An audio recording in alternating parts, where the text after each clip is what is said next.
할렐루야. 하나님께서 오늘도 우리에게 귀한 예배 자리로 불러주셨는데요, 우리 올해 마지막 주일 또 내년을 기대하면서 우리 이렇게 한번 선포합시다. 새로운 미래가 이미 시작되었습니다. 할렐루야. 오늘 우리에게 주신 하나님의 말씀은 에베소서 5장 15절에서 21절까지의 말씀을 한 목소리로 같이 읽도록 하겠습니다. 시작. 그런즉 너희가 어떻게 행할지를 자세히 주의하여 지혜 없는 자같이 하지 말고 오직 지혜 있는 자같이 하여 세월을 아끼라. 때가 악하니라. 그러므로 어리석은 자가 되지 말고 오직 주의 뜻이 무엇인가 이해하라.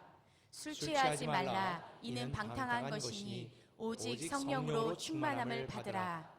시와 찬송과 신령한 노래들로 서로 화답하며 너희의 마음으로 주께 노래하며 찬송하며 범사의 우리 주 예수 그리스도의 이름으로 항상 아버지 하나님께 감사하며 그리스도를 경외함으로 피차 복종하라. 아멘. 벌써 마지막 주일이 되었습니다.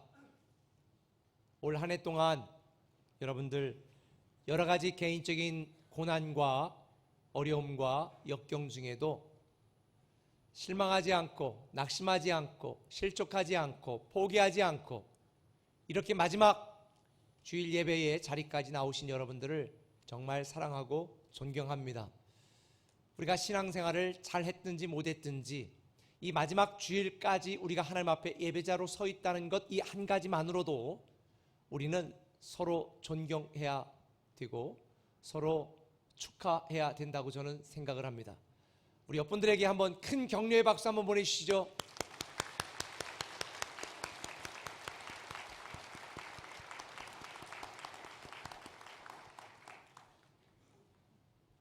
무엇보다도 우리 꿈의 교회 공동체의 일원이 되어주시고 또 교회를 위해서 기도해 주시고 꿈의 교회 공동체의 한 가족으로 여기까지 와주신 여러분들에게 진심으로 감사를 드립니다.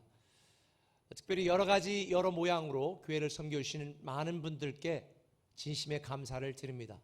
무엇보다도 우리 교회학교 교사로 그리고 또 목자로 섬겨주신 분들에게 정말 어떤 감사의 마음을 표현해야 될지 모르겠습니다. 무엇보다도 매주일 우리 찬양으로, 찬양대가 3D 업종 중에 하나인 거 아시죠? 그런데 매주일 찬양으로 끊임없이 함께 해주시고 또 우리 찬양팀 섹션, 우리 방송실, 우리 주차, 또 그리고 찬양 사역팀들, 그리고 교회를 위해서 보이지 않는 곳에서 중보 기도해 주셨던 중보기도 팀들, 그리고 매주마다 전도팀으로 함께 해주셨던 분들께 진심으로 감사를 드립니다.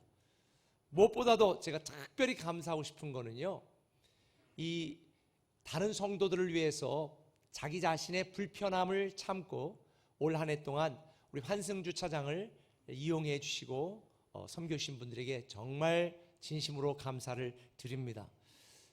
이외에도 정말 많은 곳에서 겸손히 섬겨주신 많은 분들이 있는데 제일 싫어하는 게 마음의 선물인데 제가 이 마음의 선물밖에는 드릴 수 있는 게 없어서 오늘 여러분들에게 한번 큰 감사 인사를 드리겠습니다. 감사합니다.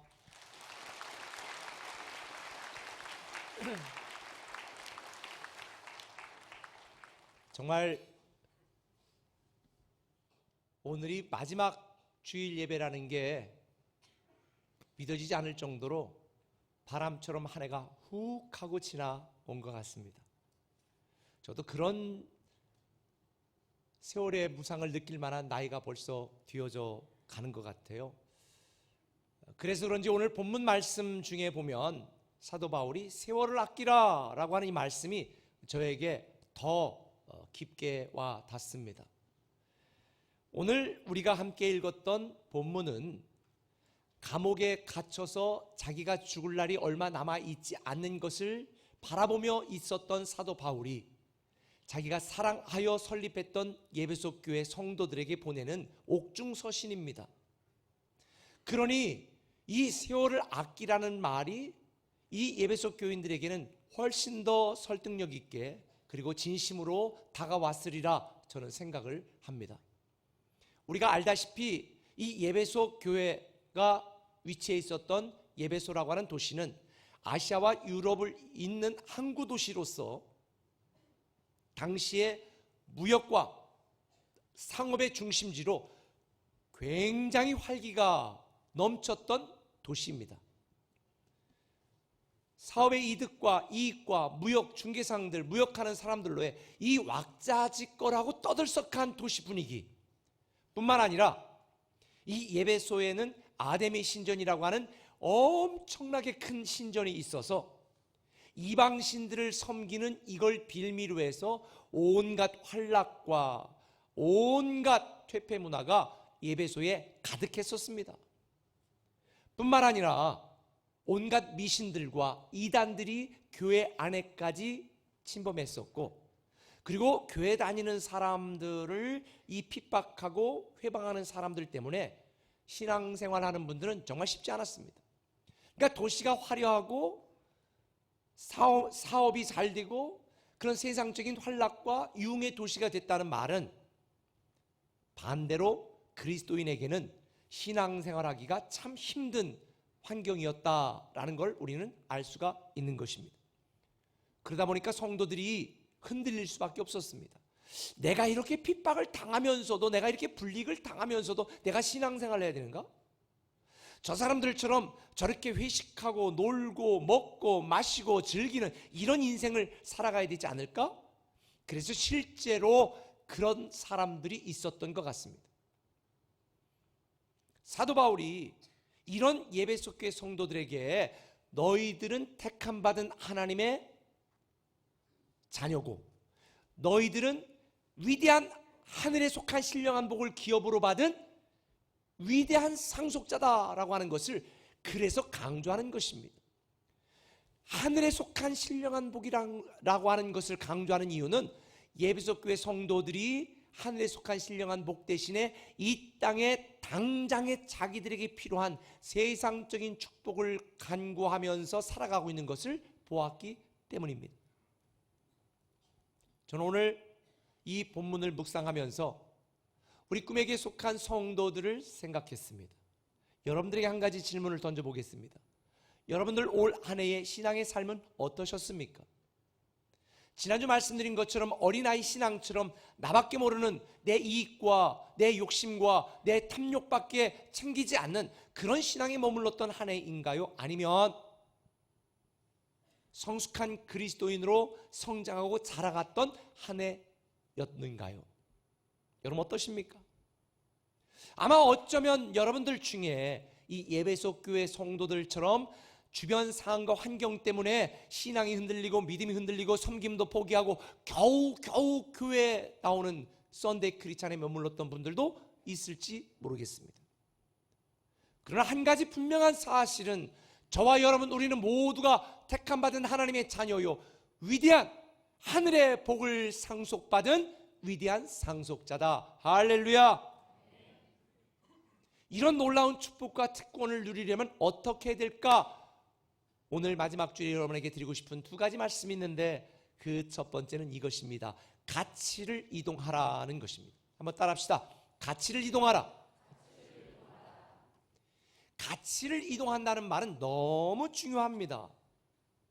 사람은 자기가 어디에 가치를 두고 있느냐에 따라서 그 사람의 삶이 결정됩니다. 내가 아름다운 여자와 사랑에 내가 가치를 둔다. 그러면 죄비됩니다. 내가 돈에 가치를 둔다. 그러면 돈 때문에 친구도 배신하고 친구도 사기치고 우정도 배반할 확률이 많습니다. 내가 승진하는 것이 내 인생의 가장 큰 가치다. 그런다면 승진을 위하여 누군가 다른 동료를 모함하거나 다른 동료를 밟고 올라서려는 세상 사람들과 똑같은 처절한 삶을 살아갈 수밖에 없는 것입니다. 우리는 우리가 생각하고 있는 가치를 이동시켜야 그 가치에 걸맞는 인생을 살아가게 됩니다. 당시 예배소 교회에는 세상 가치관과 방탕한 삶을 살았던 성도들이 있었기 때문에 이런 성도들에 대한 소식을 들은 사도 바울이 오늘 본문 15절에 이렇게 말합니다. 그런즉 너희가 어떻게 행할지를 자세히 주의하여 지혜 없는 자 같이 하지 말고 지혜 있는 자처럼 살아가라. 너희가 어떻게 행할 건지를 자세히 주의하여 봐라. 어떻게 인생을 살아갈 것인지를 곰곰이 생각해 보라는 거예요. 여기서 끝난 게 아니라 17절에 보면 썩어질 것에 연연하는 어리석은 인생을 살지 말고 세월을 아끼는 지혜로운 인생을 살아가라. 여러분, 여러분이 갖고 있는 가치를 새해부터는 이동시켜야 됩니다. 세상의 욕망에 가치를 두었다면 하나님 나라의 가치로 이동해야 됩니다. 세상의 즐거움을 가치에 두었다면 천국 소망으로 여러분의 가치를 이동시켜야 됩니다. 세상에서의 성공보다 더 중요한 것은 영적인 성장이라고 저는 믿습니다. 만약 여러분들이 돈에 가치를 둔다면 돈 몇 푼 월급 더 받기 위하여 주일날 예배를 참석하지 못하는 직장을 선택할 것입니다. 그러나 하나님 나라 가치 그리고 영적인 가치를 중요하게 여긴다면 돈 몇 푼 못 받더라도 주일을 잘 지키고 신앙생활을 잘 할 수 있는 직장을 선택할 것입니다.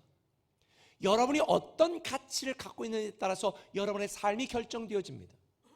그래서 올 한 해 동안 여러분의 삶을 돌아보면서 여러분이 낮은 가치, 무의미한 가치, 저급한 가치, 세상 가치, 육적인 가치에 두고 인생을 살았다면 이제 여러분은 영적인 가치로, 영원한 가치로, 하나님 나라 가치로, 복음적 가치로 여러분의 가치를 이동시켜야 되는 것입니다.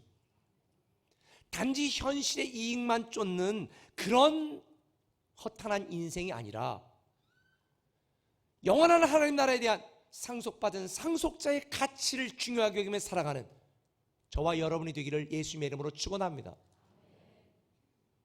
얼마 전에 우리 교회 목사님들 회의가 있었습니다. 그런데 보니까 다 안경을 쓰고 한 분만 안경을 안 쓴 거예요. 저도 원래 안경을 안 썼습니다. 군대 갔다 오고 목회를 시작하고 하면서 제가 안경을 썼거든요. 책을 하도 많이 읽어가지고 눈이 확 나빠졌어요. 1년에 500권, 600권 읽을 때도 있었으니까요. 그런데 오늘날 이 초등학교 아이들을 보면 초등학교 아이들 중에도 안경 쓴 아이들이 많아요. 우리 목사님들 말처럼 제가 한 공부했습니다. 꼭 그런 것만은 아닌 것 같은데 왜 안경을 쓴 아이들이 많아질까? 이유가 있어요. 스마트폰을 하고요. 한 의사가 쓴 칼럼에 보니까 현대인들이 1m 앞에 물체만 보는 일에 거의 대부분의 시간을 소비한다는 거예요. 그래서 이 눈 속의 수정체가 탄력이 떨어지고 모양체 근력이 약해져서 다 안경을 쓰게 된 것이다. 얼마나 많이 직장에 가면 다 컴퓨터 보고 있잖아요. 1m 이내 인생을 살아가고 있어요. 저는 이걸 보면서 오늘날 성도들 중에도 많은 성도들이 1m 앞에 당장의 현실만 바라보는 신앙의 삶을 살아가는 분들이 대부분이라 괴롭고 아프고 답답하구나. 왜 우리 한국은 이렇게 서로 좁은 나라에서도 서로 싸우고 분열되고 왜 그럴까? 그런데 왜 저 몽골에 있는 민족들은 별 볼 일 없는 유목 민족들이었는데도 세계를 제패했는데 우리는 단 한 번도 우리나라 밖을 나가보지 못한 채 늘 침략만 당했을까? 근시안적이라 그래요. 우리 동네밖에 모르니까 노론, 소론, 북론, 남론 그냥 이 당장의 현실만 보니까 길게 보지 못하니까. 근데 몽골 사람들은요 시력들이 다 2.0이 넘는 사람들이 대부분이래요. 왜? 멀리 있는 초원 멀리 보고 길게 보고 높이 보니까 눈이 좋아. 그러니까 그들은 멀리 보는 연습이 되어 있어서 세계도 정복할 수 있었던 거예요. 여러분, 지금 여러분들은 어디에 가치를 두고 어떤 곳을 바라보고 있습니까? 우리는 우리의 가치를 이동시켜야 됩니다.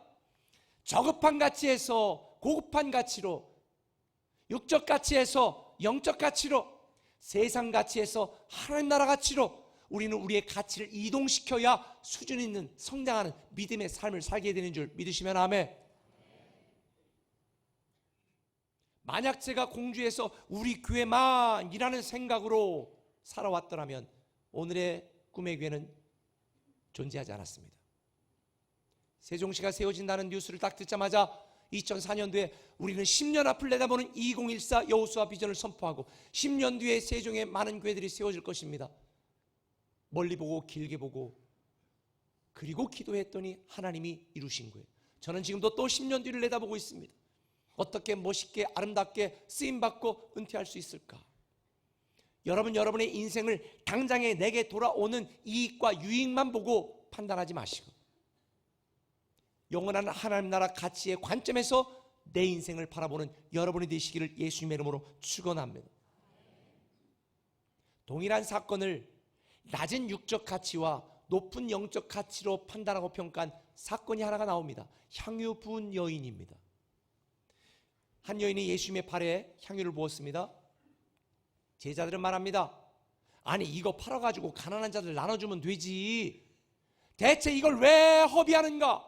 주님은 다르게 생각했습니다. 이 여인은 내 장례를 미리 준비하였다. 제자들은 육적 가치의 인생을 바라보았지만 예수님은 영적 가치로 이 여인을 바라보면서 이 여인이 행한 일을 영원토록 기념하게 하라고 말씀하셨습니다. 저급한 복지는요, 어려운 사람 돈 나눠주는 거예요. 고급한 복지는요, 그들이 스스로 직장을 찾고 사업을 하고 버티고 견디고 일어설 수 있도록 만듭니다.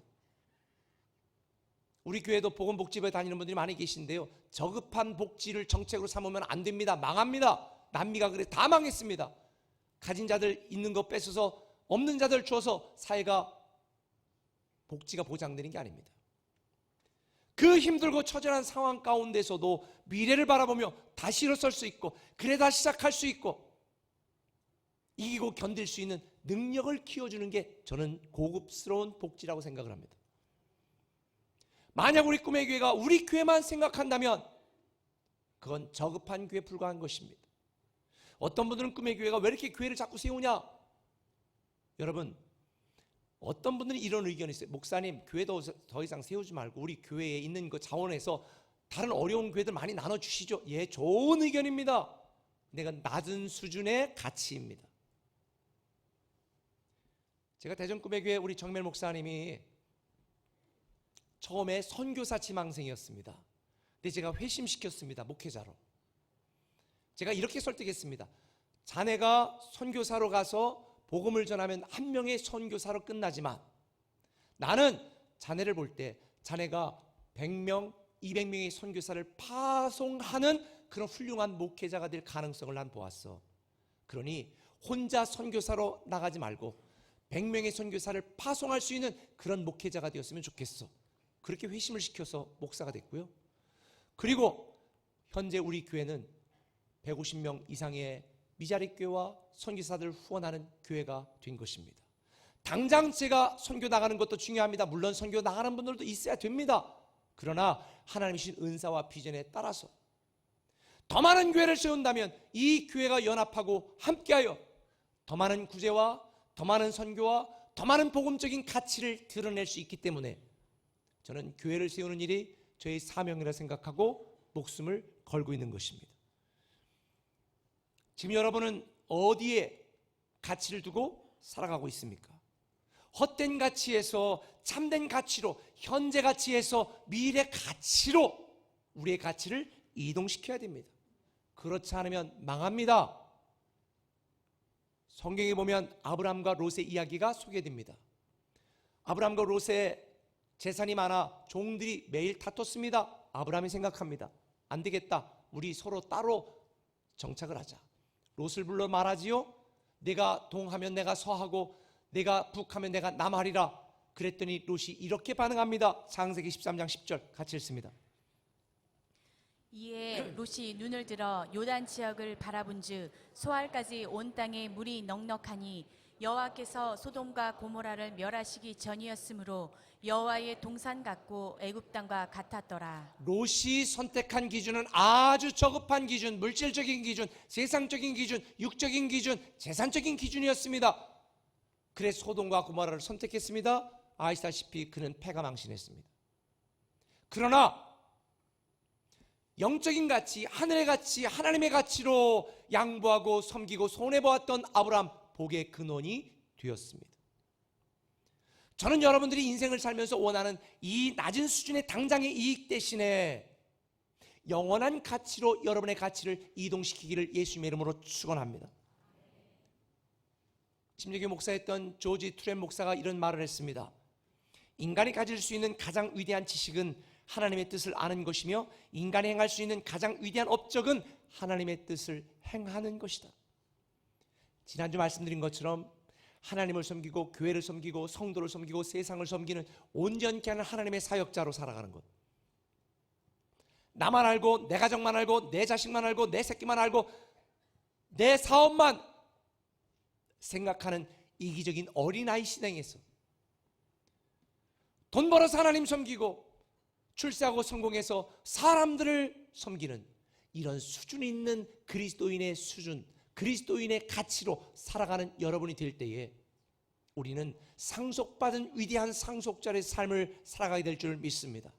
그래서 베드로전서 1장 18절을 쉬운 성경으로 보면 이렇게 말합니다. 같이 읽겠습니다. 여러분도 알다시피 이전에는 아무 가치도 없는 방식에 매여 살았습니다. 그것은 여러분의 조상이 물려준 헛되고 쓸모없는 것입니다. 하지만 이제 여러분은 그러한 무가치한 삶에서 구원받았습니다. 금이나 은같이 없어지고 말 어떠한 것으로 대가를 지불한 것 아니라 한 점의 죄도 흠도 없으신 어린 양 예수 그리스도의 보배로운 피로 여러분은 구원받은 것입니다. 예전에 우리는 아무런 가치도 없는 존재였습니다. 무가치한 삶을 살았던 우리를 보배로운 예수 그리스도로 피로 구원하셔서 하늘의 신령한 복을 상속시켜준 상속받은 위대한 상속자가 되었습니다. 사랑하는 꿈의 가족 여러분, 저는 여러분들이 이런 멋진 삶을 살아가기를 예수님의 이름으로 축원합니다. 우리 인생의 행복은 자기 만족으로 얻어지는 것이 아니라 참된 가치, 영적인 가치, 하늘의 가치, 복음적 가치, 선교적 가치를 위해 살 때 주어지는 하나님의 선물입니다.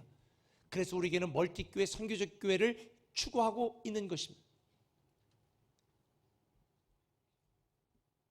사업가는 돈을 보고 투자를 합니다. 그런데 저는요, 복음을 위하여 하나님 나라를 위하여 영적인 가치를 보고 투자를 합니다. 저는 여러분의 인생을 그렇게 투자하시기를 예수님의 이름으로 축원합니다. 아직도 낮은 가치에 머물고 있다면 새해에는 여러분의 가치를 좀 수준 높은 하나님 수준의 영적 가치로 이동하시기를 예수님의 이름으로 다시 축원합니다. 마태복음 7장 26절 말씀처럼 모래 위에 여러분의 인생을 짓지 마시고 반석 위에 여러분의 인생을 짓는 지혜로운 성도 되시기를 다시 한번 축원합니다. 그런데 가치를 이동시켰으면요, 이 가치를 어떻게 해야 되는가? 보존해야 됩니다. 한번 따라합시다. 가치를 보존하라. 가치를 보존하라. 오늘 본문 18절에 보면 이런 말씀이 나와요. 술 취하지 말라. 이는 방탕한 것이니 오직 성령으로 충만함을 받으라. 성령 충만함을 받으라는 거예요. 사도 바울은 주의 뜻이 무엇인지 이해하라고 말하고 성령 충만을 받으라고 했습니다. 왜 성령 충만을 받아야 되는가? 성령 충만을 받아야 가치를 보존할 수 있기 때문입니다. 언젠가 우리 아파트에서 전기 점검이 있습니다. 오전 4시간 동안 전기가 안 들어오니 차단기를 내리시고 참고하시기 바랍니다. 아내하고 저하고, 그럼 냉장고는 어떡하지? 4시간 정도는 괜찮아. 넘어갔습니다. 여러분, 우리가 하나님 나라 가치를 갖고 영적 가치를 갖고 살아간다 할지라도 성령 충만하지 않으면 이 가치가 무너지고 버려지고 쓸모없어져요. 그래서 우리는 성령 충만해야 됩니다. 영적 가치, 이 가치를 보존하기 위하여. 그런데 왜 하필이면 술 취하지 말라와 성령 충만을 비교했을까? 술 마셔본 분들은 다 아시지만 술 취하면 전혀 다른 사람이 되죠. 안 마셔보셨구나. 전 마셔봤거든요. 제가 솔직히 고백해 볼까요? 제가 중학교 2학년 때 다 회개했으니까 상관없는 거예요. 중학교 2학년 때 제가 당시에는 교회에서 주의 만찬, 성만찬 할 때 교회에서 어머님이 다 담으셨어요. 포도주를 이렇게. 근데 그게 잘 숙성된 건 너무 맛있고 조금 마셔도 쫙 취해요. 근데 제가 중학교 2학년 때 소풍을 가는데 그걸 물통에다가 가득 채워서 몰래 하나 헐어가지고 가득 채워갔지 뭡니까?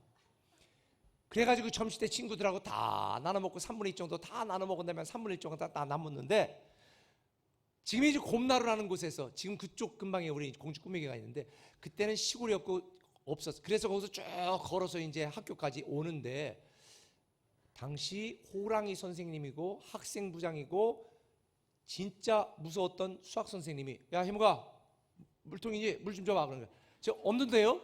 그랬어요. 없는데. 흔들어봐. 찰랑찰랑 소리가. 물 있잖아 인마, 물 줘봐. 속으로 딱 물통을 건네면서, 안 건넬 수가 없잖아. 나는 이제 죽었다. 정학이냐 태학이냐 그것이 문제로다. 새파랗게 내가 질려 있는데 그 선생님이 물통을 딱 따대 물을, 맛있는데? 이러시면서 그거를 다 드시고 저에게 딱 그러는 거예요. 거참 입에 쫙쫙 늘어붙는구나. 이제 이 일을 어찌할꼬 있는데, 포도주가 맛이 있었는지 아니면 저를 사랑해서 그랬는지, 그때 제가 공부 잘했거든요. 잘했는지, 다음부터 물 담아 다녀. 그리고 용서해 주시는데, 이게 제 인생에 경험한 첫 번째 가나의 기적입니다.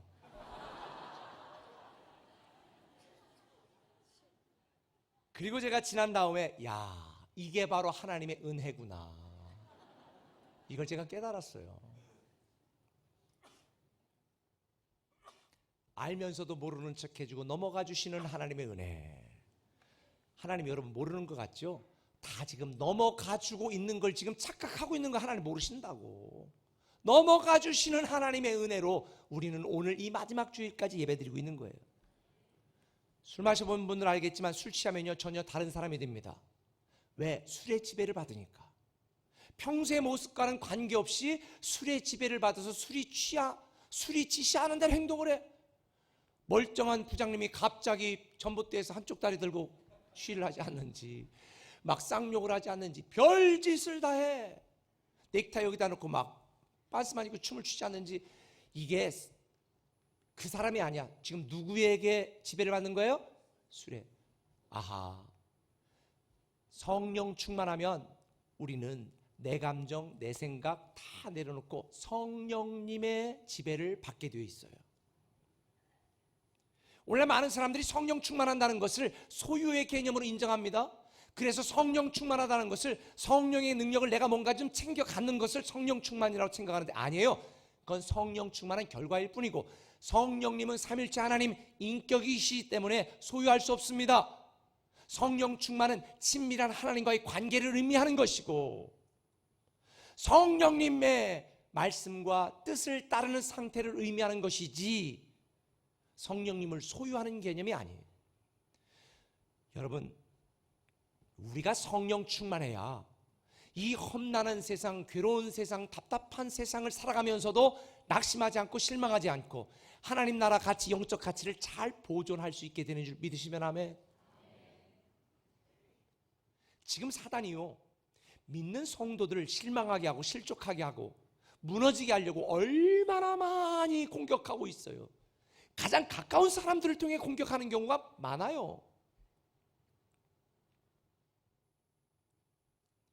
하나님의 상속자들이 무너지도록, 포기하도록, 세상으로 돌아가도록.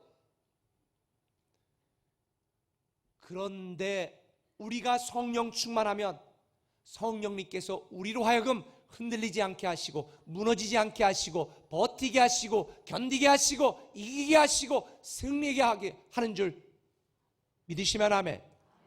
그래서 우리는 성령 충만해야 되는 거예요. 성경에 보면 영적 가치를 잘 보존한 한 분이 소개돼요. 스데반 집사님. 복음을 전하다가 유대인들이 모였습니다. 옷을 벗기고 돌을 쳐 죽이려고 하고 있습니다. 살기가 등등하고 있습니다. 죽음의 공포가 어둠처럼 짙게 가득한 이 상황 속에 우리 같으면 두려워서 떨려서 오줌이라도 지를 텐데, 성경에 보면 스데반을 어떻게 표현했어요? 사도행전 6장 15절 같이 읽습니다. 공회 중에 앉은 사람들이 다 스데반을 주목하여 보니 그 얼굴이 천사의 얼굴과 같더라. 할렐루야. 어떻게 이렇게 절박한 상황 가운데서도 천사의 얼굴처럼 평안하게 바라볼 수 있었을까? 이유는 간단해요. 사도행전 7장 55절에 보면 이렇게 말합니다. 같이 읽습니다. 스데반이 성령 충만하여 하늘을 우러러 주목하여 하나님의 영광과 및 예수께서 하나님 우편에 서신 것을 보고, 스데반이 성령 충만했기 때문에 하늘의 것을 볼 수 있었습니다. 성령 충만했기 때문에 그 괴롭고 절박한 상황 가운데서도 전혀 흔들리지 않고 두려워하지 않고 천사의 얼굴처럼 평온했습니다. 제가 깨달았습니다. 내가 힘든 것, 내가 괴로운 것, 내가 답답한 것, 내가 무너지는 것, 내 상황 때문이 아니라, 내가 처한 상황과 형편 때문이 아니라 내가 성령 충만하지 못했기 때문이구나. 내가 성령 충만하면요, 누가 말해도 흔들리지 않아요. 성령 충만하면요, 아무리 힘든 상황이라도 낙심하지 않아요. 성령 충만하면요, 아무리 내게 어려운 일이 닥쳐도 우리는 실망하지 않습니다. 왜? 성령님이 버티고 견디고 이기게 하실 힘과 능력을 주시니까. 그래서 우리는 성령 충만해야 우리가 갖고 있는 영적 가치, 하늘의 가치를 보존할 수 있는 것입니다. 성령 충만해야 내 마음을 두 마음으로 쪼개는 일부터 시작해 나를 흔들고 괴롭게 하는 모든 일로부터 내 믿음과 신앙을 지키게 되는 것입니다. 지금 우리가 걸어야 되는 길은요, 아주 좁은 길이에요. 여러분, 이 영원한 가치, 하늘의 가치, 영적 가치를 위해 살아가는 길은 만만한 길이 아니잖아요. 때때로 희생과 손해도 감수해야 되는 길이잖아요. 인간적으로 계산해 보면 계산이 안 나와요. 누구의 강요나 강압으로 갈 수 있는 길도 아니에요. 오직 성령 충만해야 갈 수 있는 길입니다.